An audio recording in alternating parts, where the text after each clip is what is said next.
Okay, so our presentation is about hydropower. A short overview. So first we're going to give you a short definition, and then we'll talk about the types of hydro plants. We'll take a look at the impoundment facility. We'll tell you the advantages and disadvantages of hydro energy. We'll talk about the history and about the different resources in other countries as well, and the different charts. So the definition, hydropower is created by capturing flowing water and converting it into electrical energy. And it has a certain power source, the water, and that turns on a propeller, like a turbine. And it is used for mechanical power and hydroelectricity. And for example, the dams you often see, especially in Germany, we have a lot of them. They are used for hydroelectricity.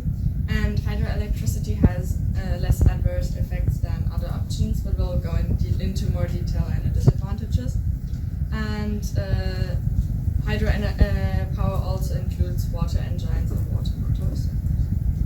So there are three different types of hydro plants. First is the impoundment facility. It's the most common.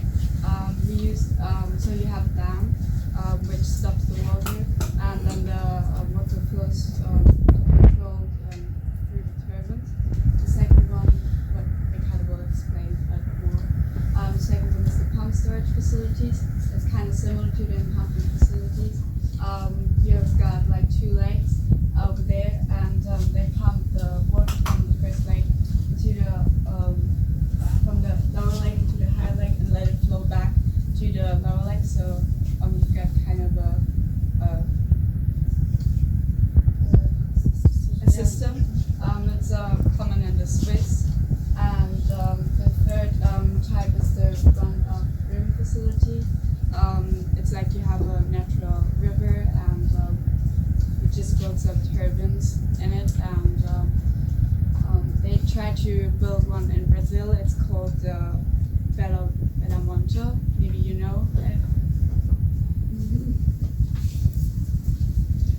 So the impoundment facilities, they create mechanical energy, and the moving water spins the rotors of a turbine, and this turbine is connected to a electromagnetic generator, which you can see here, and this produces electricity.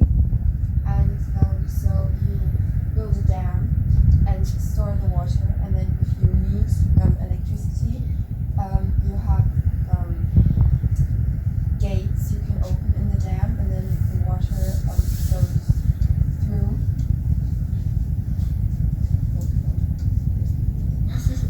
Anyways, okay. Yeah, it goes through, and then the generator transfers the energy. The transformer transforms the energy and puts it into the electricity cycle. And there are three different types. There are the large, the small, and the micro ones. And the most common form are the large. So here we can talk about some of the advantages and disadvantages of hydropower. So to start, the advantages of hydropower is that we have pretty consistent production, because it's easy to limit and control the amount of water, as for in the impoundment facilities, like Ricardo just talked about. It has high durability and requires low maintenance, so it's easy to construct and is pretty easy to use. The dams mostly turn into tourist attractions. The best example I can think of right now is the Hoover Dam. Most of the dams are also looked as engineering feats for the different countries and something some engineers like to brag about. The water can also be used for irrigation because hydropower does not pollute the water, it just uses the kinetic energy. It has no greenhouse emissions and there's no use of fossil fuels except for when you actually construct it. And yeah, you can also control the water. Okay, some disadvantages can be flooding of nature, causing the destruction of the environment, such as travel routes of fish can be disrupted. Also, high costs of construction and geological damage. Also, dams can collapse, and there can be some conflicts between countries and alteration of water table. Water mills were used since 30th century, developed in Greece. Water from river diverts to a water well through a channel. Flow of water drives the well that routs the other nations. Sluice grades to control the passes of water. 1831, the first electric generator was invented by Michael Faraday. Beginning of the 1800s, Industrial Revolution provided mechanical power for textile and machine industries. The history of Turkish hydroenergy.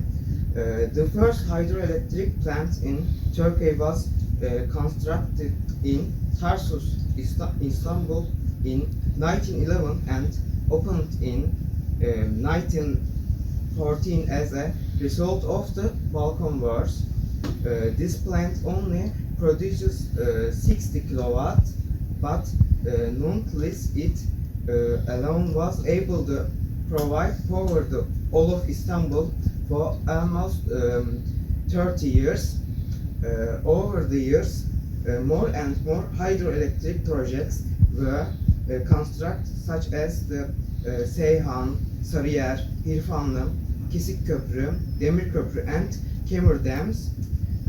After the State Hydraulic Works (DSA) was established in 1954, projects were better funded and the hydroelectric power produced per year greatly increased.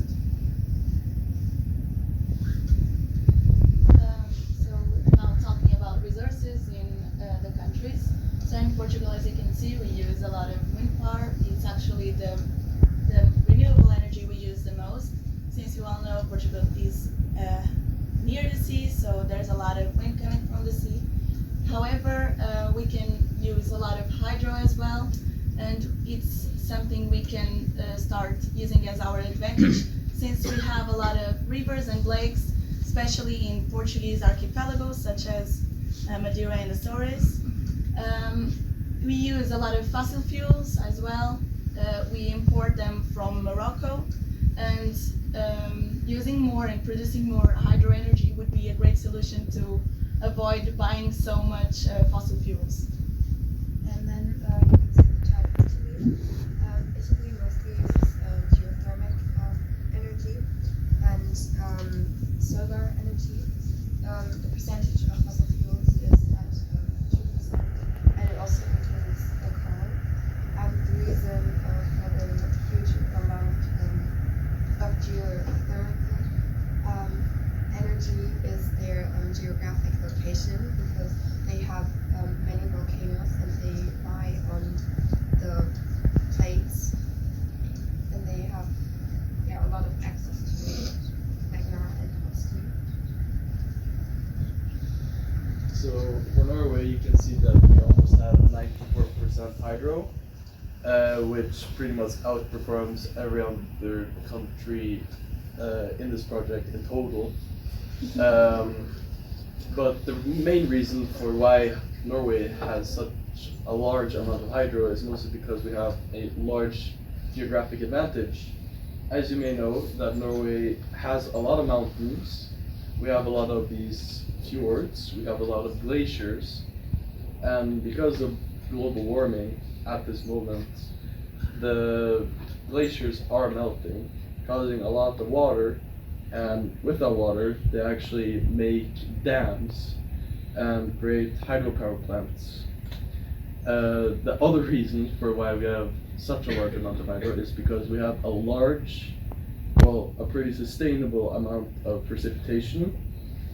For example, in Bergen, where we come from, it rains 250 days a year, disregarding temperature. So, as you can see, we have the advantage, but yeah, and we also have a pretty small amount of wind, mostly because we are self-sufficient with hydro and geothermic is being experimented with. And then as Germany, well, Germany uses 50% of its energy resources come from fossil fuels and coal, and that's mainly due to the fact that Germany has a lot of natural resources and a lot of coal mines and similar. That's, for example, the rural area. How is it called? Yeah, the rural it has a lot of mines and a lot of coal, so we can use that as well, and we export it as well. And we do use hydro energy, but only 2% of it. And if we use it, we only use it to the south due to the geographical reasons. For example, we do have mountains in the south, and they have a lot of glaciers as well. And we're working on the hydro energy right now. And we also have to use a lot of wind, as you may have known from the presentation earlier, because we have a lot of flat areas land as well, and we can use the wind pretty efficiently. And we do use some atomic energy as well, like around 12%, and geothermic as well, around 13% and 1%. Turkey uses mostly geothermic and fossil fuels as energy sources due to volcanic activity and the nature resource. 27% geothermal, 22% fossil, 10% hydro, 25% coal, 26% wind energy, 8% atomic energy, and 1% biomass.